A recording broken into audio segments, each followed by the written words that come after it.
ಇವತ್ತು ಎಲ್ಲ ಕಡೆ ನಮ್ಮ ಇಡೀ ಕ್ಷೇತ್ರ ವ್ಯಾಪಿ ನಾನು ಪ್ರವಾಸ ಮಾಡಲು ನಮ್ಮೆಲ್ಲ ಮುಖಂಡರುಗಳು, ಕಾರ್ಯಕರ್ತರುಗಳು, ಜನಸಾಮಾನ್ಯರು ವಿಶೇಷವಾಗಿ ಬಿಜೆಪಿ ಪಕ್ಷವನ್ನು ಗೆಲ್ಲಿಸಬೇಕು, ಮಾನ್ಯ ನರೇಂದ್ರ ಮೋದಿ ಅವರನ್ನು 3ನೇ ಅವಧಿಗೆ ಪ್ರಧಾನಮಂತ್ರಿ ಮಾಡಬೇಕು.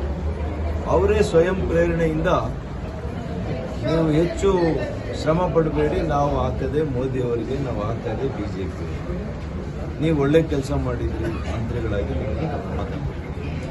ಈ ರೀತಿಯ ಒಂದು ಎಲ್ಲ ಕಡೆ ಒಂದೇ ರೀತಿಯ ಒಂದು ಸರ್ವಾನುಮತದ ಒಂದು ತೀರ್ಮಾನ ಈ ಕ್ಷೇತ್ರದಲ್ಲಿ ಆಗಿದೆ. ಹಾಗಾಗಿ ಇವತ್ತು ದೇವನಹಳ್ಳಿಯಲ್ಲಿ ಕೂಡ ನಿನ್ನೆ ದೊಡ್ಡಬಳ್ಳಾಪುರ ಕ್ಷೇತ್ರದಲ್ಲಿ ಒಂದು ಒಳ್ಳೆಯ ಸಭೆಯನ್ನು ನಾವು ಮಾಡಿದ್ದೇವೆ. ಅದೇ ರೀತಿ ಇಲ್ಲಿ ಕೂಡ ಪೂರ್ವಭಾವಿ ಸಭೆಯನ್ನು ನಮ್ಮ ಮಾಜಿ ಶಾಸಕರು, ನಮ್ಮೆಲ್ಲ ಪಕ್ಷದ ಮುಖಂಡರುಗಳ ಒಂದು ನಾಯಕತ್ವದಲ್ಲಿ ಆಯೋಜನೆ ಮಾಡಿದ್ರು. ಬೂತ್ ಮಟ್ಟದ ಎಲ್ಲ ಮುಖಂಡರುಗಳ ಜೊತೆ ಆ ಒಂದು ಸಭೆ ಕೂಡ ಇವತ್ತು ಅರ್ಥಪೂರ್ಣವಾಗಿ ಆಗಿದೆ.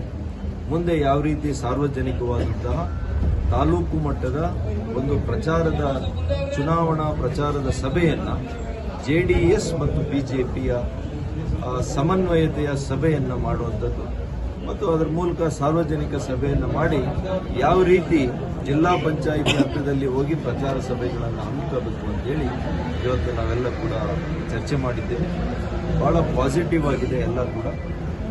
ನನಗೆ ನಿರೀಕ್ಷೆ ಇದೆ, ಹಿಂದೆಂದಿಗಿಂತಲೂ ಕೂಡ ಈ ಬಾರಿಯ ಒಂದು ಫಲಿತಾಂಶ ಬಹಳ ದೊಡ್ಡ ಅಂತರದಲ್ಲಿ ಇವತ್ತು ಬಿಜೆಪಿ ಇವತ್ತು ಈ ಕ್ಷೇತ್ರದಲ್ಲಿ ಕೂಡ ಗೆಲುವನ್ನು ಸಾಧಿಸುತ್ತೆ ಅಂತೇಳಿ ನಾನು ಭಾವಿಸ್ತೇನೆ. ಕಳೆದ 2 ದಿನದಿಂದ ಬಿಜೆಪಿಯಲ್ಲಿ ಅಭ್ಯರ್ಥಿಯ ಬದಲಾವಣೆ ಮಾತು ಕೇಳಬರ್ತದೆ, ಎಷ್ಟು ಮಟ್ಟಿಗೆ